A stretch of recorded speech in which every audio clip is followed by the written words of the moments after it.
capítulo de hoje é um capítulo em negrito, sabe? Porque quando a gente fala assim, nós vamos estudar a história da humanidade, à luz da doutrina espírita.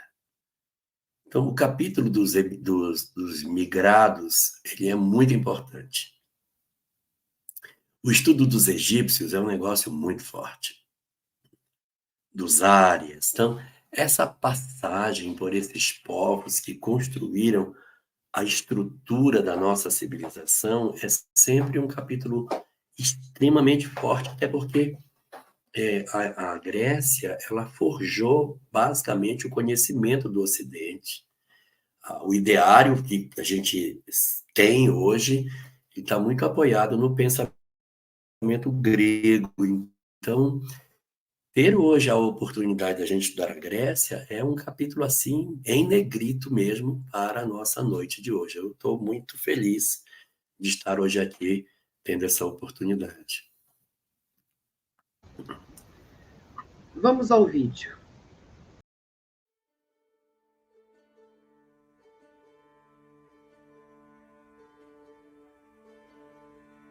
As grandes ideias jamais irrompem de súbito.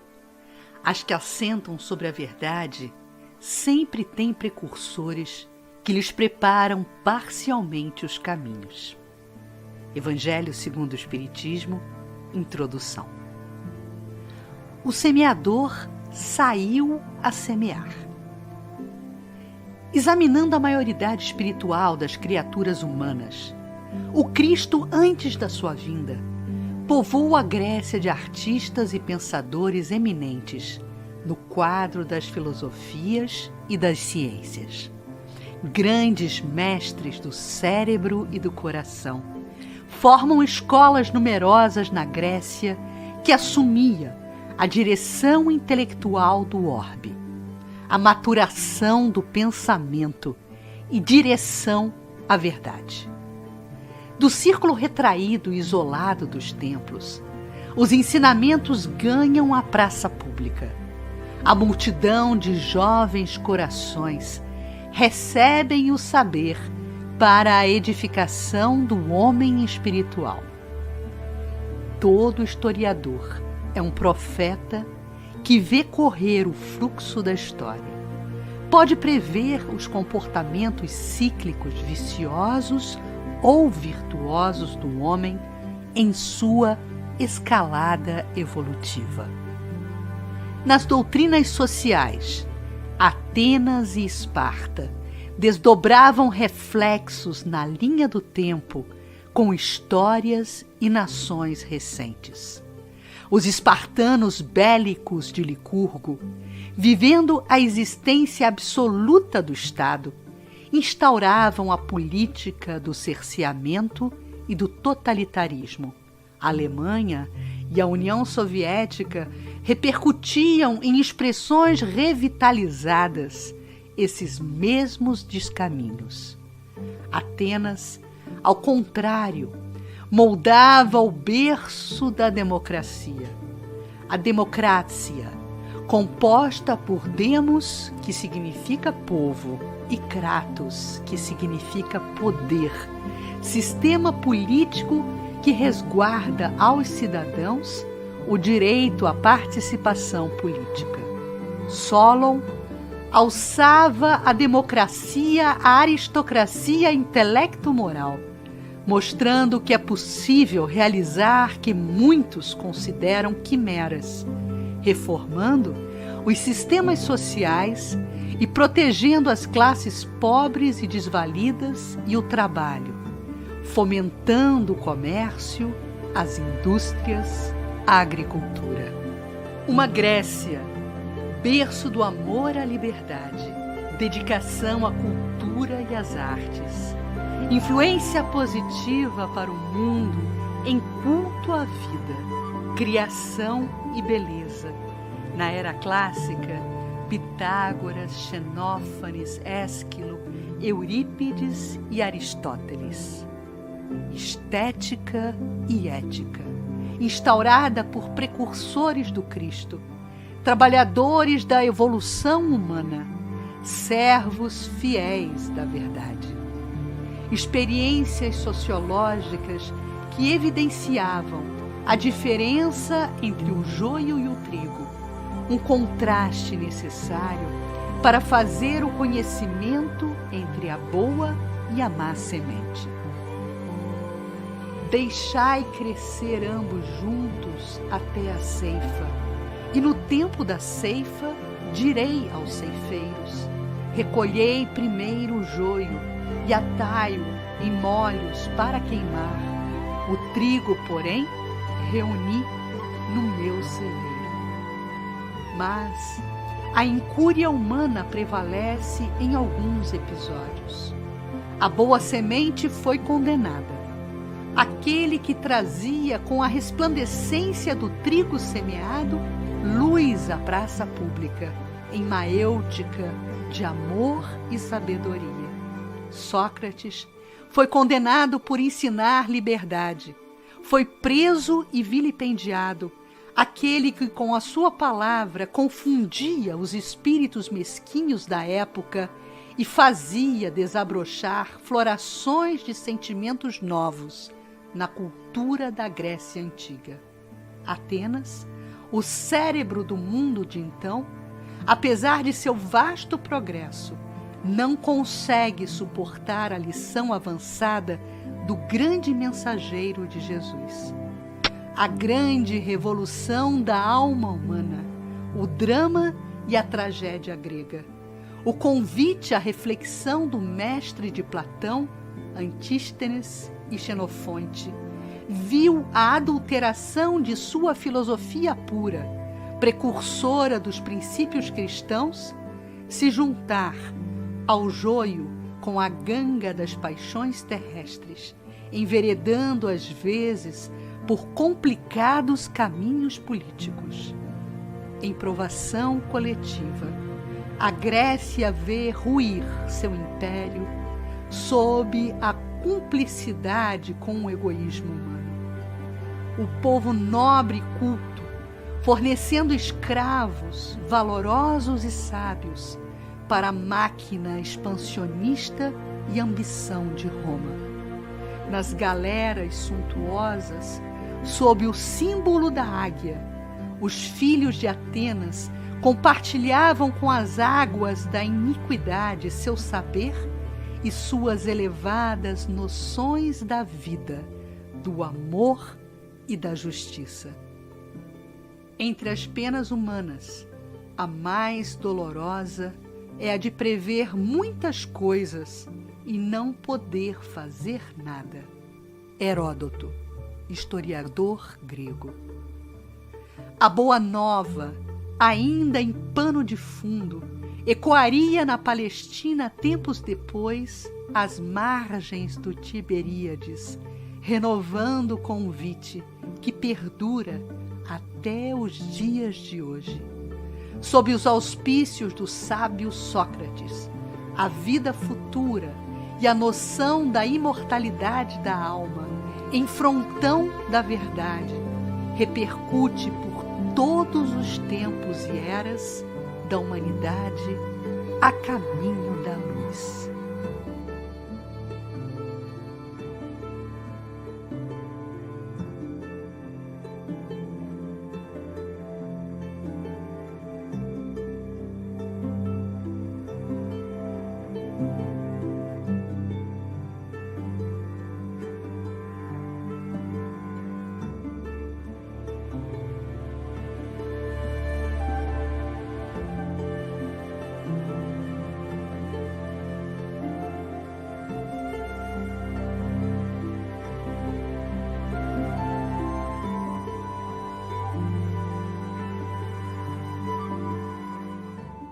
Nossa, muito bom, Cris, ficou excelente o trabalho, muito bom mesmo. Mas a Grécia, ela é uma nação muito particular, porque ela se organiza dentro de um modelo social muito interessante, porque ela, na verdade, ela não é um país, ela é uma região, ela se chama Hélade, que é toda aquela península enorme ali, a Hélade. E nessa península as cidades, elas eram absolutamente independentes. Ela tem um modelo diferente do Egito, por exemplo. No Egito, você tem um faraó que governa de sul a norte. Na Índia, você tem também os senhores que governam de maneira larga sobre aquela região. Então, você tem toda uma estruturação distinta de poder. Então, o que acontece? A Hélade, ela é uma região que tem as cidades-estados e elas não estão interessadas em se tornar um país. Elas não estão interessadas em se unificar.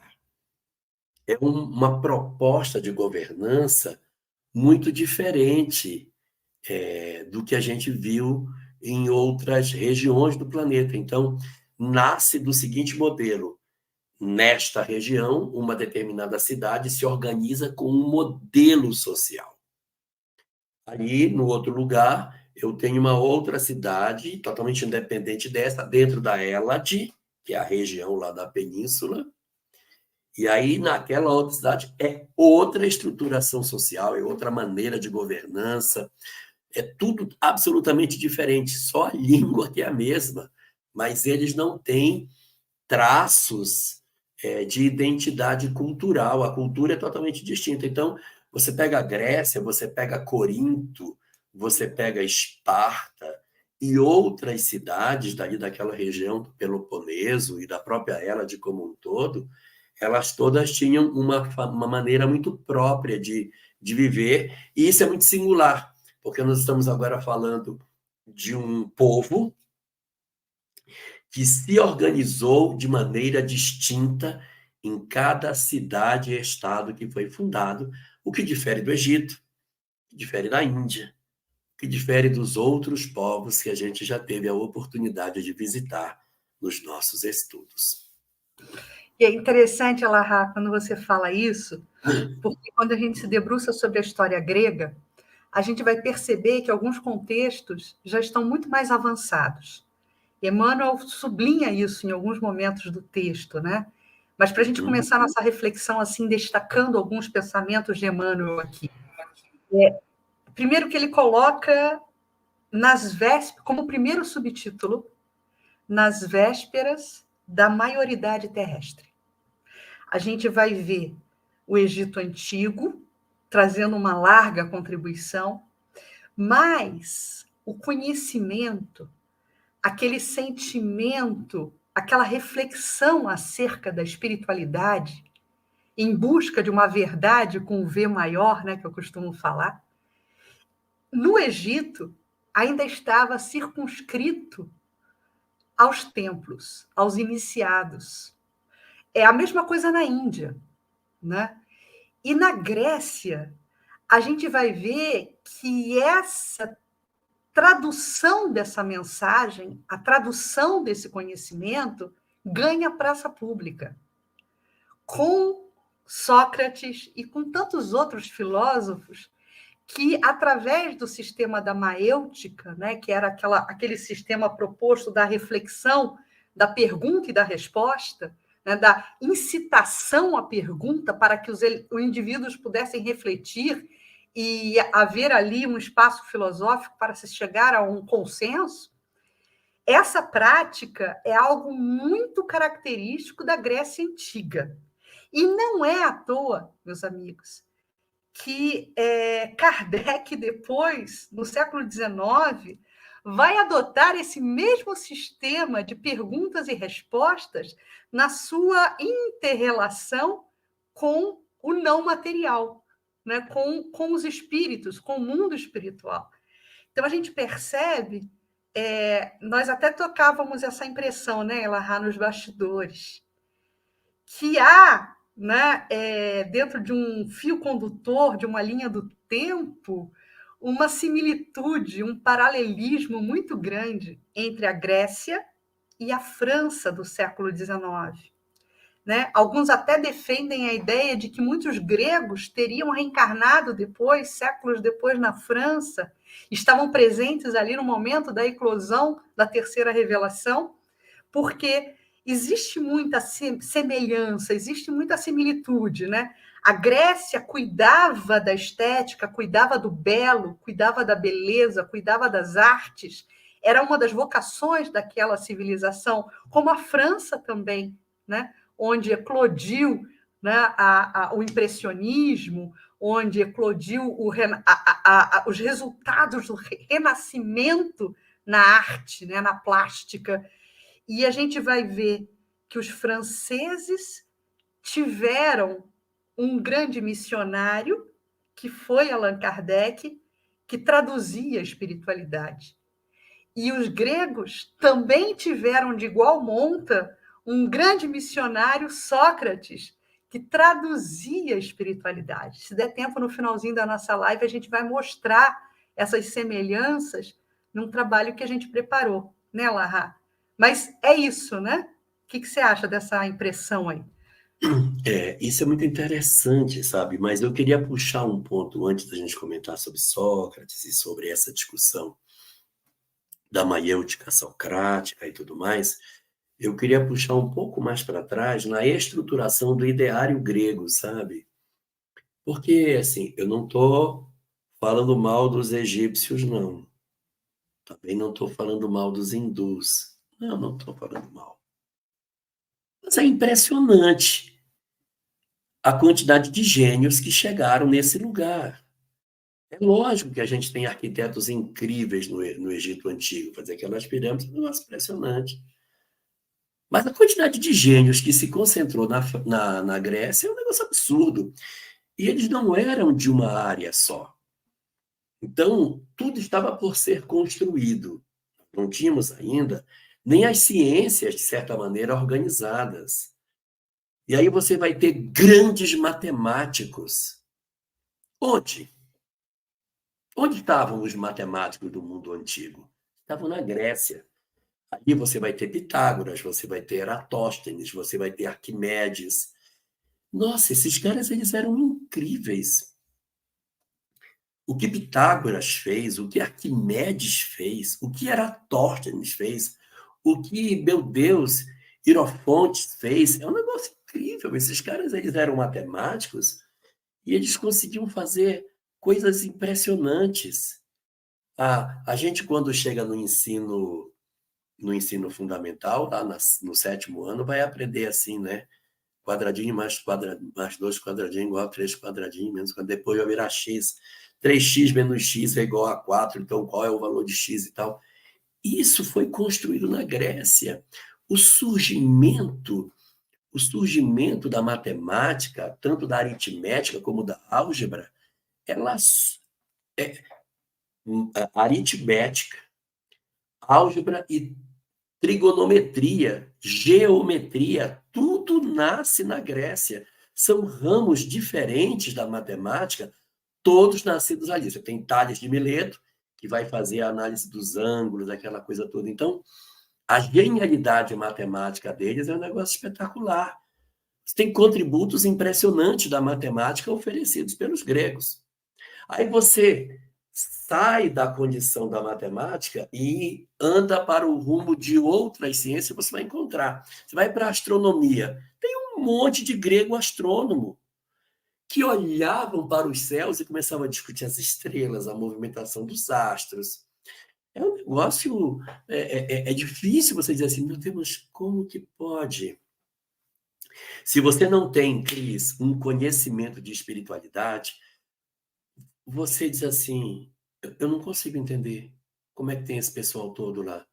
Quando a gente estuda a doutrina espírita, diz, não, calma. Uma série de espíritos que vieram de outros lugares do universo, aqui aportaram com conhecimento já desenvolvido, por isso que eles se destacavam, aí vai ficar mais claro para nós. Mas eles eram incríveis. Olha, a gente tem matemáticos impressionantes, astrônomos absurdamente interessantes, com propostas, inclusive colocando o Sol no centro, outros colocando a Terra no centro. Isso é uma coisa incrível. Aí você tem o estudo de lógica, os silogismos aristotélicos, também, que é impressionante. Ora, se fora da caridade não há salvação, significa que não tendo caridade não há salvação. Mas isso não quer dizer que tendo caridade você está salvo. Está dizendo que não tendo você não salva. Mas não está dito que se você for caridoso, você está salvo. Mas se você não for caridoso, você não está, porque fora da caridade há salvação. E não tendo caridade há salvação. São silogismos aristotélicos. Isso é um negócio impressionante. Os estudos que foram feitos, eles criaram a dramaturgia, a tragédia, a comédia, a tragicomédia, Ésquilo, Sófocles. Eles tinham teatros, anfiteatros, haviam atores que viviam de representar as peças para o público que ia para os anfiteatros. Os anfiteatros eram construídos na forma tal que um barulho de uma moeda jogada no palco era ouvido em todos os lugares do anfiteatro, pela estrutura de construção. Cara, o que é isso? O que é isso? O que é isso? Aí você vai para a música, o que eles descobriram sobre música, as notas musicais, a harpa, por que a harpa tem aquele tamanho de corda? Foram os gregos. Os gregos. É um negócio incrível. João Carlos está lembrando aqui a política, sim, a política, democracia, tirania, oligarquia, aristocracia, demagogia, monarquia. Isso tudo foi desenhado na Grécia. Os conceitos de oratória, de apresentação de discursos, também estavam na Grécia. É um celeiro de craques. É um negócio incrível. E os escultores? E os escultores que eram gregos, Fídias, esculpia com tanta perfeição que parecia corpo humano. Existem coisas que a gente não consegue explicar como que reuniu tanta gente boa num lugar só. E assim, esse aí tem um nome, esse cara é importante, o outro que nasceu também o outro que nasceu também é. Parece que eles colocaram os migrados de Capela no planeta, mas parece que a mão, quando foi jogar, parece que caiu um bocado na Grécia, porque caiu muito ali, é uma concentração muito grande. Olha, é tão grande a concentração que até mesmo na religião, aquela religião de Zeus e Artemis e Eros, foi tão forte a maneira como os gregos construíram a religião que os romanos absorveram a cultura deles. Os romanos dominaram politicamente os gregos, mas foram dominados culturalmente por eles. Uma coisa absurda esta largueza de saberes que eles tinham na área das artes, na área da ciência, na área da religião e na área da filosofia, que eu falo já já. Mas, assim, eles tinham uma quantidade enorme, as suas construções. Às vezes eu fico olhando, até apareceu, você até mostrou um pedacinho nesse maravilhoso vídeo que você fez, de uma coluna de Corinto, a chamada coluna coríntia, que tem aqueles negócios assim. E eu sempre, quando vejo uma coluna coríntia, eu fico pensando, como é que esses caras faziam isso? Porque hoje eu não sei como é que a gente faria. E como é que eles, naquele período que não tinha nenhuma máquina, conseguiu esculpir aquelas escamazinhas, aquele negócio que vai se desdobrando? Porque uma coluna jônica, uma coluna dórica, é um negócio até mais fácil, que ela vem assim, pronto. Então é mais fácil. Mas uma coríntia, eu nem sei como é que faz aquilo, não sei nem como é que o cara bolou um treco daquele. Ela é extremamente complexa. Então, você vai no Partenon, você fica vendo aquelas estátuas, aquela perfeição. E as medidas, não sei se vocês sabem, mas as medidas das artes gregas, elas eram sempre adequadas aos olhos, porque a proporção áurea, ela era sempre seguida naquilo que era apresentado, né? Então, existe uma proporção que ela é sempre colocada como... É a proporção do cartão de crédito. Isso é uma proporção áurea. Então, quando você tem um cartão, essa largura em relação a essa, ela tem uma proporção tal que é agradável aos olhos. Essa proporção aqui ela é 1,61 dessa. Então, os gregos usavam tudo isso nas janelas, nas portas, no tamanho das... Meu Deus, é um espetacular. Então, é genialidade demais. Eu, se não entendesse de espiritualidade, eu diria que eu não sei dizer. Eu só consigo entender a Grécia quando eu tiro dos meus olhos a venda da materialidade e enxergo a imensidão de espíritos migrados chegando para implantar o conhecimento sobre a Terra. E daí porque, né, inaugura-se esse capítulo com esse subtítulo de Emmanuel, né? As vésperas da maioridade, né? Nas vésperas da maioridade terrestre. Depois, Elahá, que você desfilou todas essas características, né, dessa civilização monumental, a gente nem falou, né, e eu gostaria de lembrar da mitologia grega. A mitologia grega é como se fosse um rio muito alargado de conhecimento.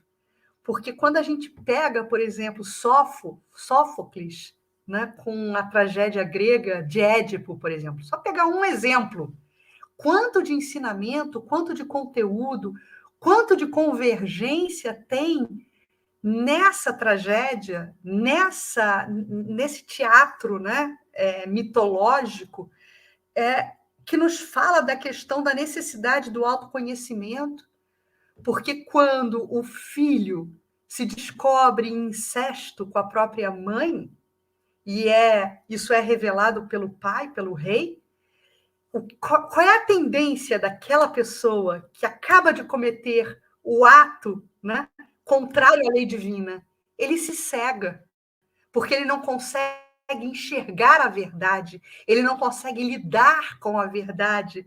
Então, tudo isso é muito simbólico, e depois, muitos anos depois, né, a gente vai encontrar na doutrina espírita ligações diretas, reflexivas, em relação a tantos casos que são contados e narrados na tragédia grega, né, explicando tudo isso, ganhando convergência com tudo isso, com esse chamamento, né, para o nosso autodescobrimento, reflexões e coisas que convergem.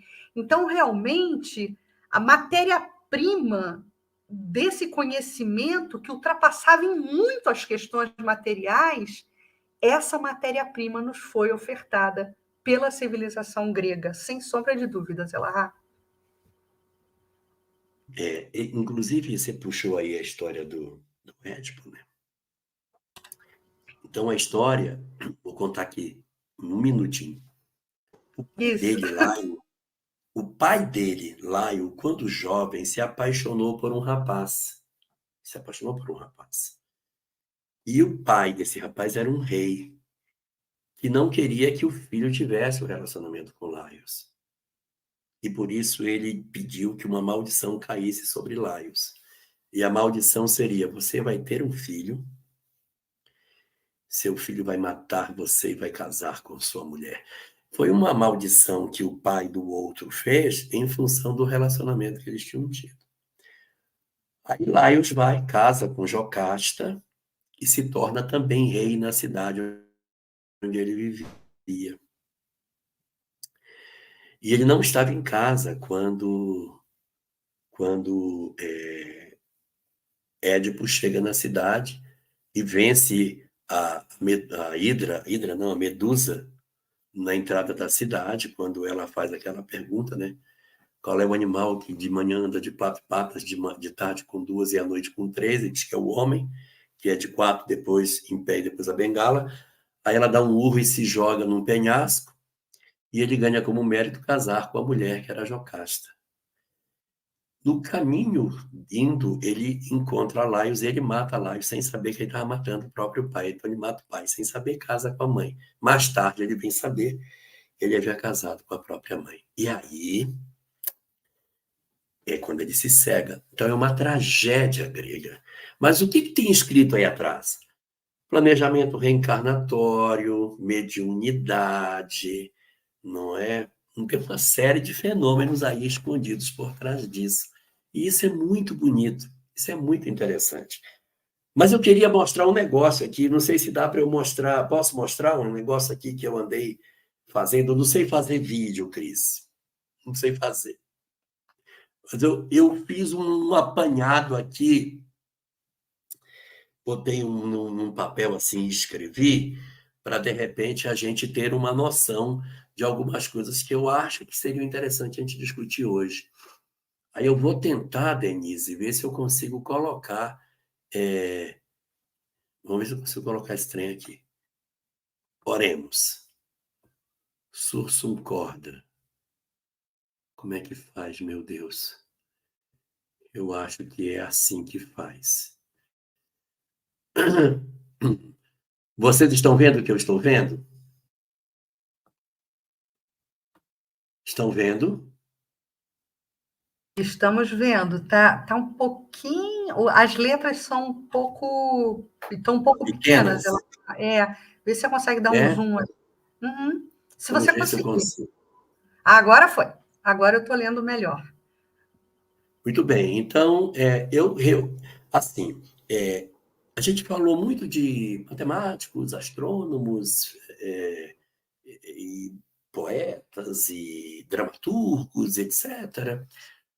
Mas a filosofia é a área que a gente mais conhece dos gregos. Então, eu trouxe aqui rapidamente, só para a gente não perder a oportunidade, um pouco sobre os filósofos gregos. E a filosofia grega ela se divide em 3 etapas: os pré-socráticos, os que estão antes de Sócrates. Depois, o clássico, que é Sócrates, Platão e Aristóteles. E depois os pós-socráticos, ou neoplatônica, que é a que vem depois do período clássico, né? Jâmblico, Plotino, etc., já estão no período posterior.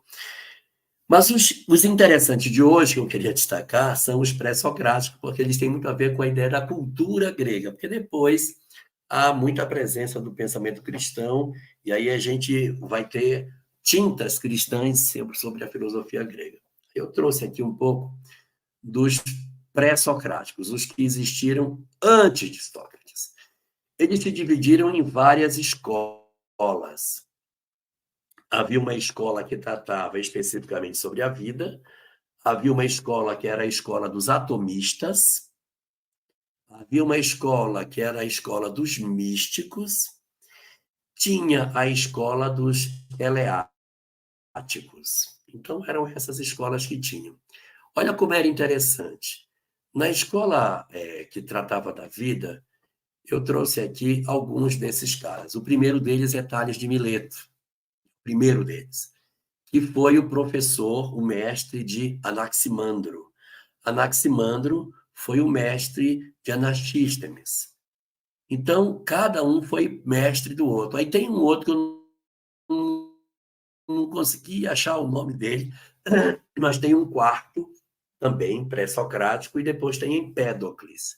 O que dizia Tales?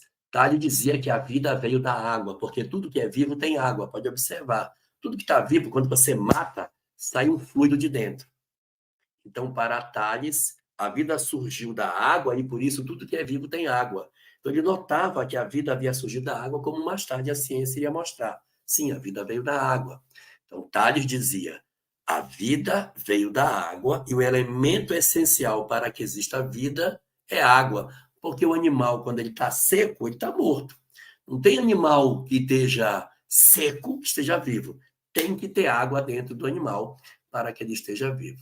Anaximandro, que era discípulo de Tales, fez uma outra observação. Disse, olha, não adianta muito você ter água se você não tiver um corpo para ter vida, né? Você tem que ter um corpo. Sem corpo, só ter água não vale nada. Então, além da água, eu tenho que ter um corpo para ter vida.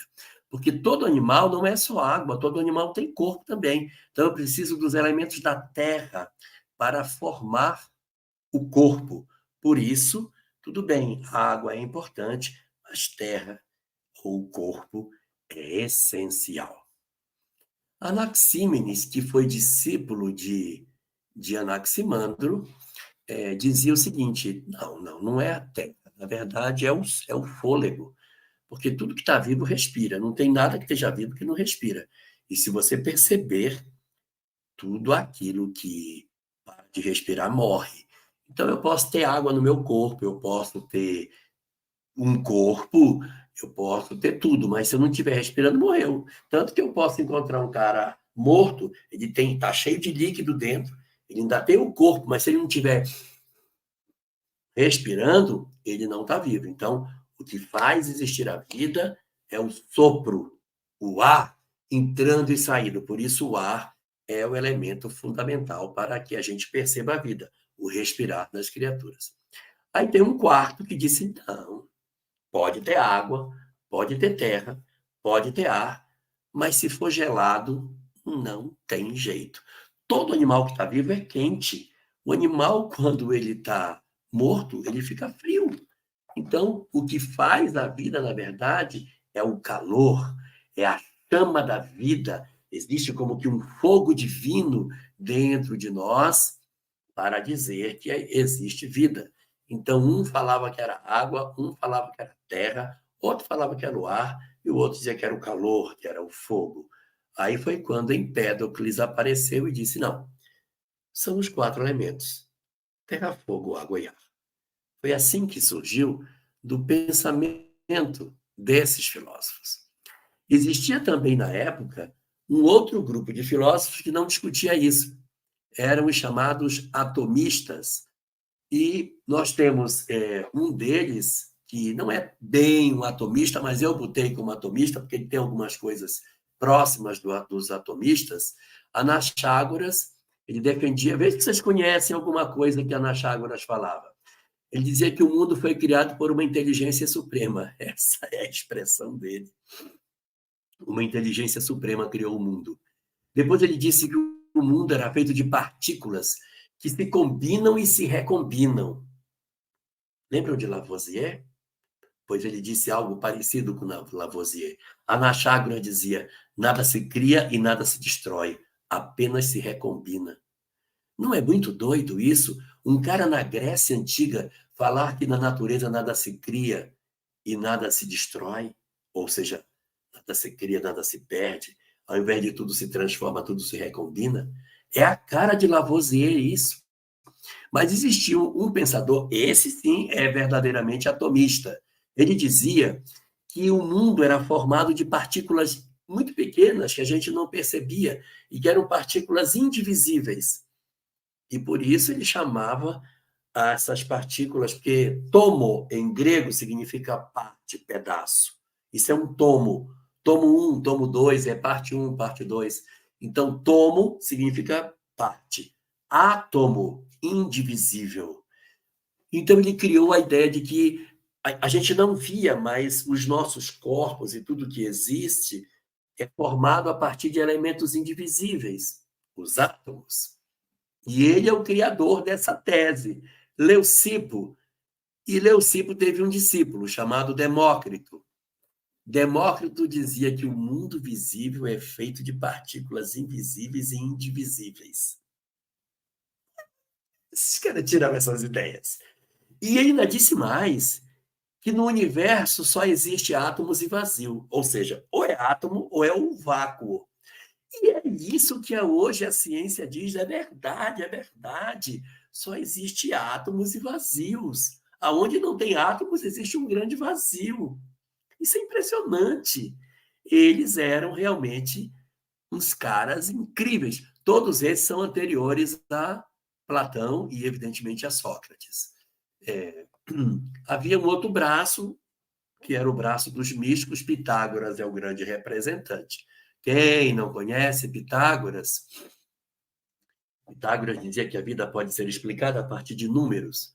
Mais tarde, Galileu Galilei diria: a matemática é o alfabeto com o qual Deus escreveu o universo. Pitágoras, a vida pode ser explicada através de números. Pitágoras descobriu a proporcionalidade para as notas musicais. Cada vara deveria ter um sétimo a menos que a outra, para fazer dó, ré, mi, fá, sol, lá, si.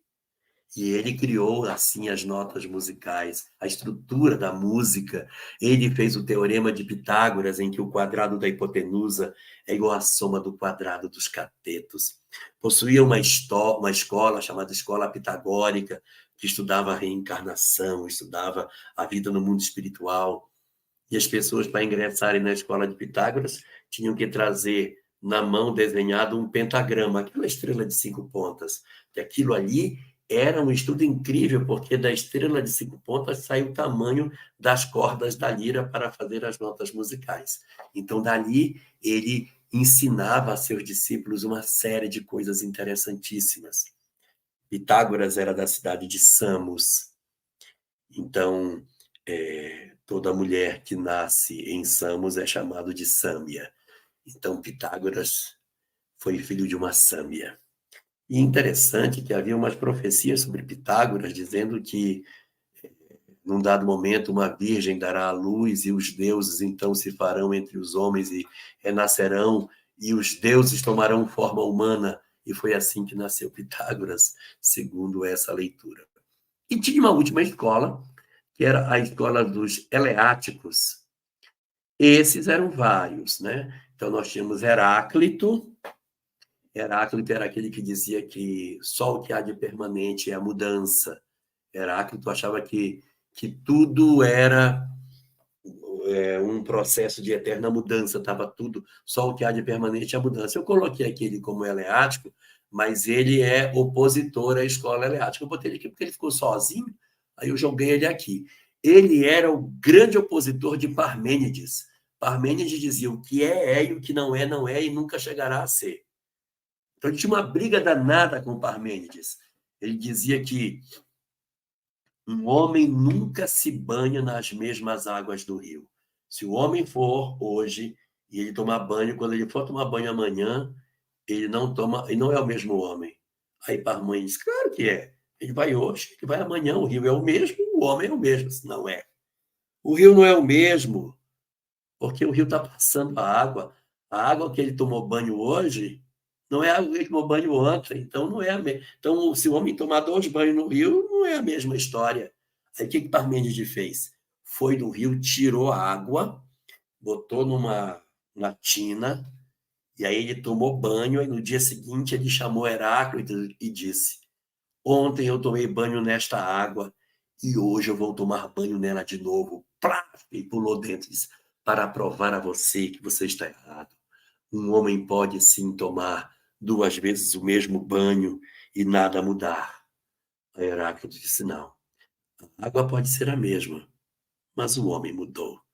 Você não é mais o mesmo de ontem, você viveu experiências hoje, então você não é mais o mesmo. Não adianta represar a água. Você, Parmênides, não é o mesmo do passado. Então ele dizia que um homem não pode se banhar 2 vezes nas mesmas águas.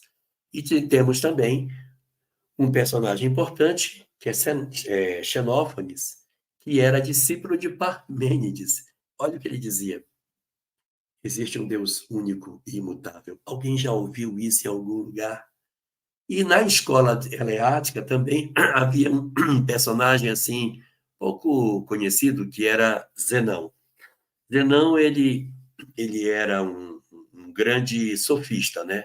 Então, foi ele que fez aquela grande história da corrida da tartaruga com Hércules, que dizia que se a tartaruga sair na frente, o Hércules nunca pega, porque sempre que o Hércules anda, a tartaruga anda também. É um sofista. Isso é um sofisma, porque uma hora a tartaruga vai perder para o Hércules. Mas ele dizia isso. Eu trouxe aqui, para a gente conhecer, um mapa de onde esses homens ficavam, aonde eles nasceram, de onde eles eram. Se vocês olharem, Parmênides, Zenão, Demócrito, Empédocles, Pitágoras, Heráclito, Tales, Anaximandro, Anaxímenes, nenhum deles era de Atenas. Nenhum pré-socrático veio da capital. Nenhum veio. Eles vieram de outros lugares. Só Sócrates e Platão que seriam, na verdade, personagens oriundos daquela região da Grécia. Muito bem. Muito bom. Maravilhosa essa sua Legal, varredura, né? maravilhosa, muito bom. Dá uma ideia assim de contexto, né? E de quão rico, porque o capítulo sublinha muito a missão de Sócrates, mas a gente sabe que a Grécia foi o berço do pensamento e da civilização por muitas outras contribuições também, né? Acho que Emmanuel sublinha muito a participação de Sócrates quando ele fala do contraste, né?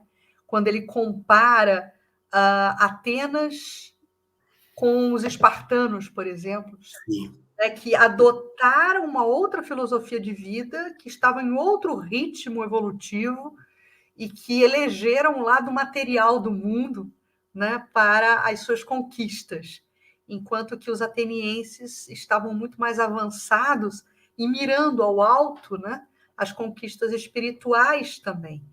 Então, a gente vai ver eclodir em Atenas a ideia da democracia, por exemplo, enquanto que os espartanos estavam muito mais voltados para as contingências bélicas, para as contingências materiais do É muito, expansionismo, né? é Fala, muito Eduardo. interessante isso, porque, assim, em Esparta, a criança não pertencia à família, a criança pertencia ao Estado. Com 7 anos de idade, ela sai da mão da família e vai para a mão do Estado, ponto final, acabou. Se ele tiver algum tipo de má formação, ele tem que ser morto. Quem não vai dar um bom guerreiro? As crianças deformadas, com algum tipo de deficiência física, elas eram imediatamente mortas em Esparta, porque elas não tinham direito de viver, porque elas não seriam bons guerreiros. Eles iam para o ginásio, que era o lugar, ali eles viveriam a vida inteira. Eles teriam uma vida muito austera, viveriam para guerrear. O negócio de Esparta era guerrear, então tudo era voltado para a guerra, tudo voltado para isso. Eles tomavam uma coisa, chamava sopa negra.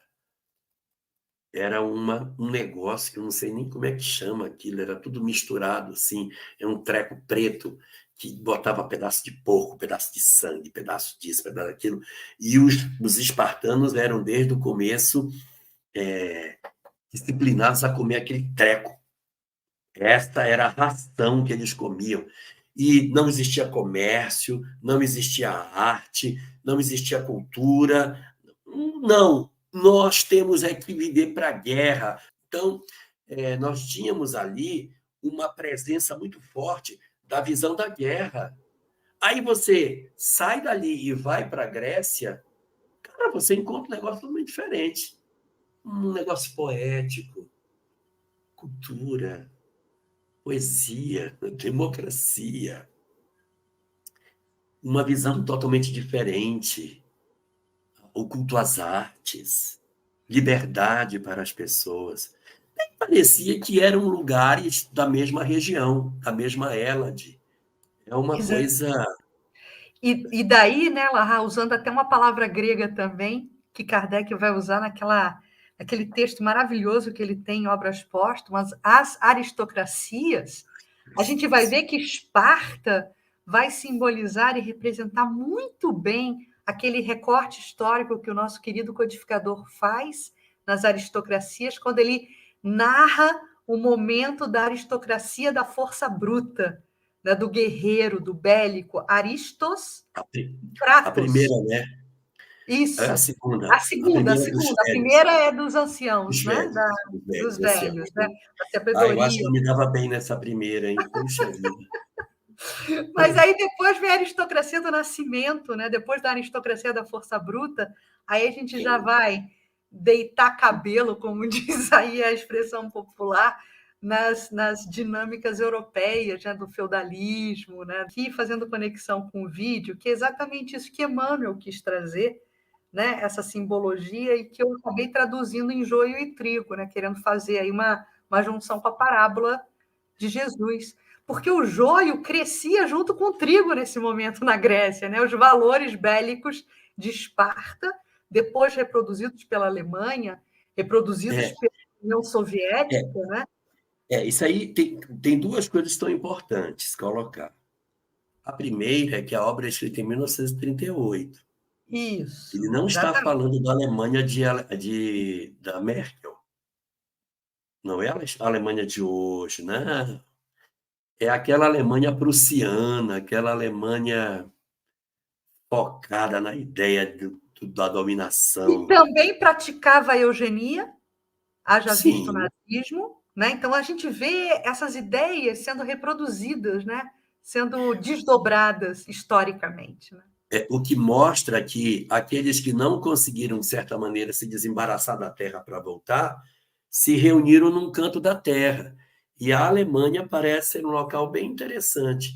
E aonde estariam os que gostavam da arte, da cultura, do saber, da poesia, da moda e de todas essas coisas, e que odiavam os espartanos? Qual é a nação que mais odeia os alemães? São os franceses.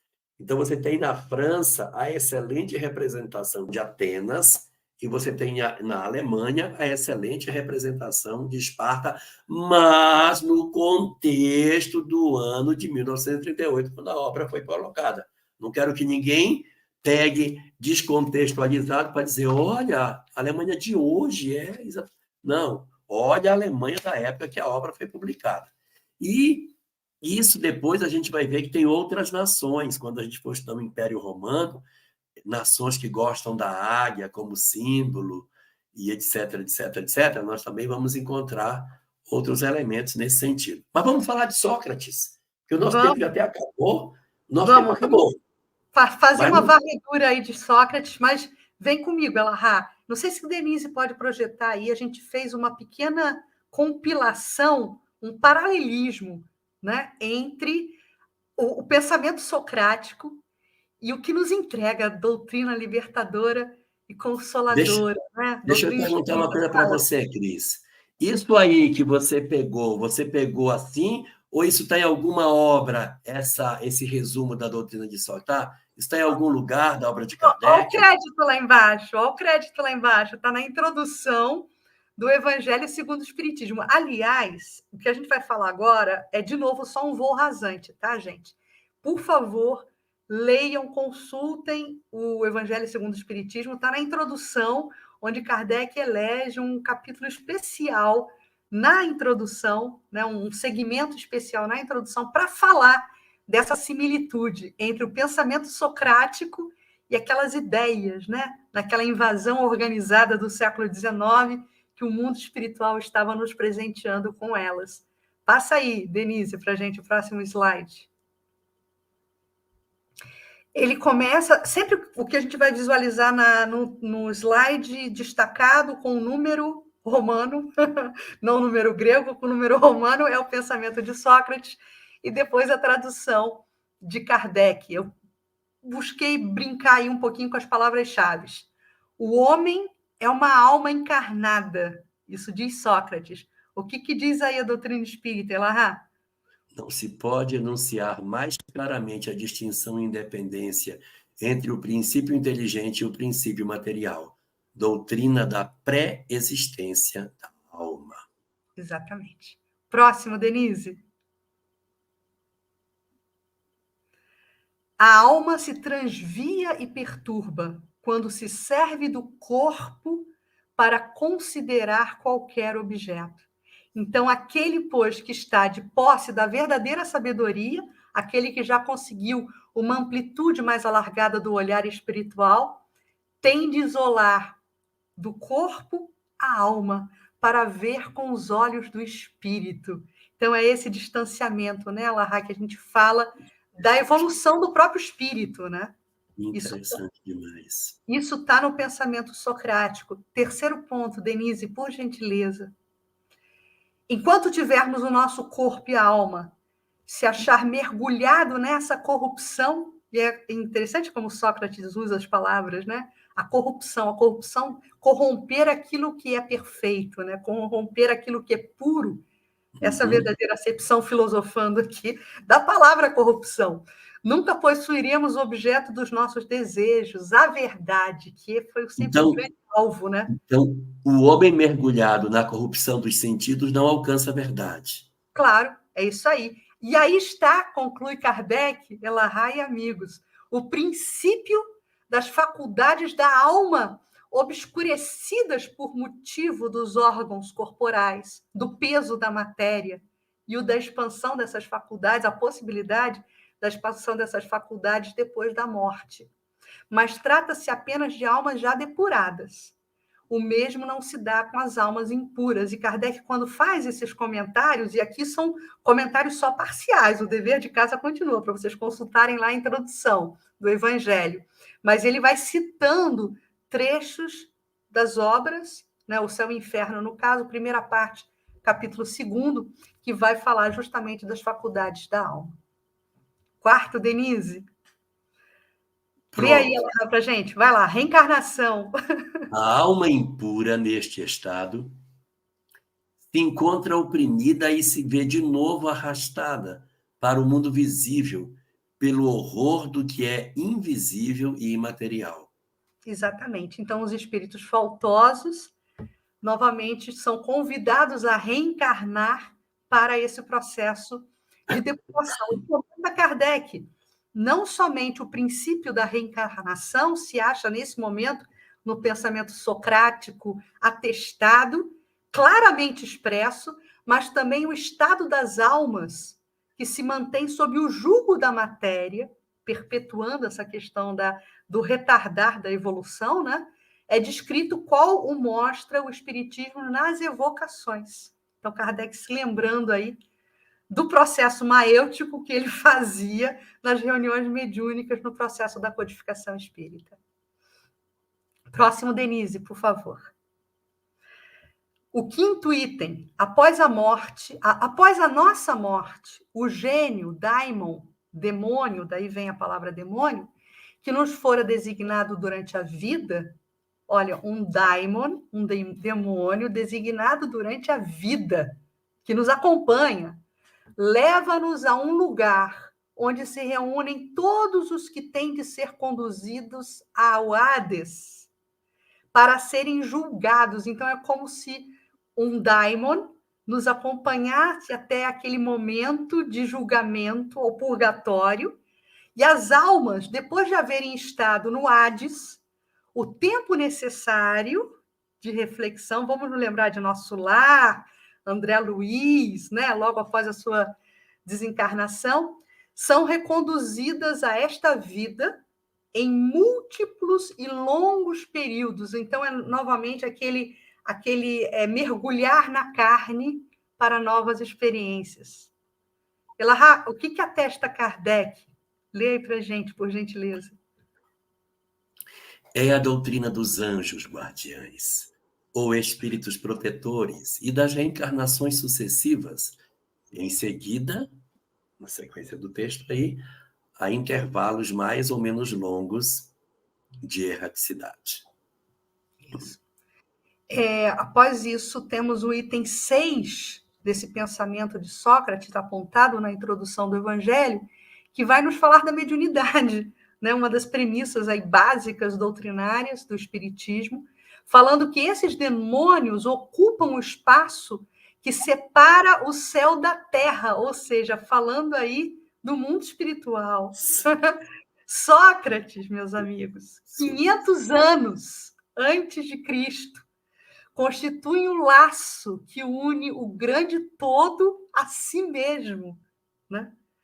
E aí ele fala dessa palavra daimon, que é espírito, da qual fizeram o termo demônio, não era, na antiguidade, né, no momento clássico, tomada a má parte. Sim. Depois, a Igreja Católica, né, ela vai se utilizar dessa figuração, desse simbolismo, para endemoniar os daimons, né, traduzindo eles como mensageiros da maldade, né, como nos tempos modernos. E aí a gente vai para o 8º, falando dos estados da alma. Lê para a gente, Elahá, por gentileza. Se a alma é imaterial, tem de passar após essa vida a um mundo igualmente invisível e imaterial, do mesmo modo que o corpo decompondo-se volta à matéria. Então, Sócrates e Platão, como se vê, compreendiam perfeitamente os diferentes graus da desmaterialização da alma. Então, mais uma vez, sendo contundentes na questão da imortalidade da alma. o item 9, Denise, por gentileza. Está acabando, pessoal. Vai nos falar da justiça divina. Se a morte fosse a dissolução completa do homem, muitos ganhariam com a morte os maus, pois se veriam livres e, ao mesmo tempo, do corpo, da alma e dos vícios. Esse é o pensamento de Sócrates. Então, ele já refletia sobre a questão da justiça divina, vinculando essa reflexão à questão da reencarnação. Somente o homem que se despojou dos vícios e se enriqueceu de virtudes pode esperar com tranquilidade o despertar na outra vida. Então, as vidas sucessivas são provas contundentes dessa justiça divina já reconhecida em Sócrates. É fantástico, né? Olha aí outra premissa básica, causa e efeito. Comenta aí, Elahá, por gentileza. Item 10. O corpo conserva bem impressos os vestígios dos cuidados de que foi objeto e dos acidentes que sofreu. Dá-se o mesmo com a alma. Depara-se-nos aqui outro ponto capital confirmado hoje pela experiência, o de que a alma não depurada conserva as ideias, as tendências, o caráter e as paixões que teve na Terra. É impressionante isso. É impressionante isso. Agora, sabe uma coisa que eu acho interessante? Como que o Sócrates conseguiu driblar a humanidade? Porque o Buda não driblou, o Krishna não driblou, nem Jesus driblou. E o Sócrates driblou, porque ele conseguiu passar com todos esses conteúdos chamado de filosofia, estudado nas academias. Enquanto que Krishna, Buda, Jesus e outros mais, não, isso é religião. Mas ele trata do assunto das religiões, mas ele conseguiu não trabalhar rituais, conseguiu não trabalhar nenhum tipo de conexão, de tal forma que ele é estudado nas academias. E ninguém se arvora a estudar Jesus da mesma forma que se estuda Sócrates. Não é engraçado? Perfeito, Elahá. São as duas grandes alavancas, né, da evolução humana, a religião e a ciência, também tidas como esferas, né, esferas do saber, mas Sócrates navegou nessa terceira esfera, que é a esfera da filosofia, que fica muito harmoniosa no meio das outras duas. E daí porque a gente vai entender, né, que a sabedoria divina, a justiça de Deus, nos iria entregar muitos séculos depois, né, na aurora dos novos tempos do século XIX, né, sob o embasamento filosófico, inclusive do iluminismo, essa doutrina espírita que tem corpo de doutrina e que também articula de novo em uma revivescência desse pensamento socrático, introduzindo, né, nesse seu corpo de doutrina o terceiro pilar, que é o pilar filosófico, ciência, filosofia e religião, né, chegando em um momento de entrega, de amplitude desse conhecimento, desse chancelamento desse conhecimento maior. Mas eu acho que tem mais uma tela só. Isso, só mais essa. Olha, item 11. E aí são as palavras de Sócrates, né, para a culminância aí dessa nossa reflexão. Sócrates aos seus juízes. Porque sim, meus amigos, Sócrates foi condenado, né? Sócrates foi aprisionado. Ele foi aprisionado pelo motivo de entregar liberdade ao povo, entregar liberdade aos seus discípulos. O pensamento liberto de Sócrates o condenou. Então, ele fala de duas uma. Ou a morte é uma destruição absoluta, ou é passagem da alma para outro lugar. Se tudo tem de extinguir-se, a morte será como uma dessas raras noites que passamos sem sonho e sem nenhuma consciência de nós mesmos. Todavia, se a morte é apenas uma mudança de morada, a passagem para o lugar onde os mortos se têm de reunir, que felicidade a de encontrarmos lá aqueles a quem conhecemos. O meu maior prazer seria examinar de perto os habitantes dessa outra morada e distinguir lá, como aqui, Absurdo! os que são dignos dos que se julgam tais e não o são. Elahá, termina aí para gente. Absurdo! Como é que o cara tem essa lucidez toda, né? Mas é tempo de nos separarmos. Eu para morrer, vós para viveres. Esse julgamento de Sócrates é um negócio muito louco, porque ele é condenado porque ele estava corrompendo a juventude com as ideias que ele trazia, que eram essas ideias aí. E aí ele é condenado à morte, ele tem que tomar um veneno, cicuta. Os seus discípulos vão para o local onde ele está preso, e sua esposa vai visitá-lo na cadeia. Aí está preso na cadeia e ela vai visitá-lo. Aí ela diz assim: Sócrates, eu estou desesperada, porque eu não aceito isso, você está condenado à morte injustamente, isso é um absurdo. Aí ele diz: você deveria estar feliz. Como feliz, Sócrates? Não, você deveria estar feliz porque eu estou sendo condenado injustamente. Se eu fosse condenado justamente, aí era ruim. Mas se eu estou sendo condenado injustamente, fico feliz, porque é, é injusto o que está acontecendo, porque seja, eu não errei. Sócrates, não me confunda, Sócrates. Você está preso e você vai morrer. Aí diz, não, eu não estou preso. Eles é que estão presos. Como assim, Sócrates? Não, eles estão presos da grade para lá. E eu estou solto da grade para cá. Aí ela, não, Sócrates, não fale isso, que isso aí você me deixa confuso. Porque é assim, ó, eles estão soltos, porque eles podem ir onde eles querem, e você está preso aqui, ó. Você não pode ir onde então, quem está preso é você, não são eles. Não, quem está preso são eles, porque aonde eu vou com o meu pensamento, eles não vão. Então, eu sou mais livre do que eles, embora essa grade, eu estou mais livre do que eles. Então, tinha uma maneira de pensar. Aí ele é tirado da cela para tomar cicuta, e os discípulos estão todos em volta chorando. Está um desespero só, porque ele vai morrer, o mestre vai morrer, está todo mundo desesperado. E o Sócrates está tranquilo. Aí vem o cálice com cicuta, e ele então pega o cálice e bebe. Quando ele bebe, aí os discípulos que não tem mais jeito, porque eles esperavam que de repente eu não tomasse, que ele jogasse fora, que ele afrontasse. Não, ele pega e bebe a cicuta. Quando ele bebe, aí os discípulos enlouquecem de vez. Meu Deus! Aí é um pânico generalizado. E o Sócrates se deita, e quando ele sente que ele já está desencarnando, ele se vira para um dos discípulos e diz: Clóton, não esqueças que eu devo um galo para Asclépios. Pague. Então, ele tratava a morte de uma maneira muito natural, o que é típico dos espíritos que têm a compreensão da imortalidade. E isso é muito bonito. E aí o texto, não é? Ele vai colocar para nós, Cris, que essa decisão dos gregos de fazer o sacrifício de Sócrates vai determinar uma grande guinada na história do Império Grego, não é isso? É isso, Elahá. E da mesma forma que nós apresentamos já esse paralelismo com a França, né?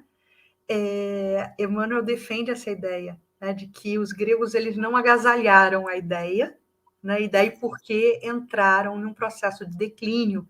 Da mesma forma que os franceses não agasalharam a ideia dessa chama espiritual que estava sendo, naquele momento, entregue à humanidade, a partir da codificação espírita e daqueles valores que emergiam naquele momento, na Paris do século XIX, os franceses também não agasalharam, como a Europa também não agasalhou aquelas ideias, e aí não é déjà vu, a gente vai ver o transplante da árvore, né, do Evangelho para as terras novas, além-mar, né, onde depois a gente vai ter toda aquela explicação do livro Brasil, Coração do Mundo, Pátria do Evangelho, dizendo esse percurso aí da verdade dentro da linha do tempo da humanidade, né, da história dos homens. Aí a Grécia entraria em declínio. E aí é uma coisa interessante. Se a Grécia tinha todos esses pintores, escultores, artistas, etc., etc., por que não tem hoje? Cadê os filósofos? Cadê os matemáticos? Então o espírito não evolui. Porque se os espíritos eram daquele jeito e hoje estão piores, então não é verdade que eles sempre evoluem. O que se dá é que os espíritos não são os mesmos. Aqueles que eram matemáticos, filósofos, etc, etc, etc, não estão mais aqui. E a Grécia foi entregue para a turma B, ou a turma C, sei lá. Mas não é a turma A. A turma A foi embora.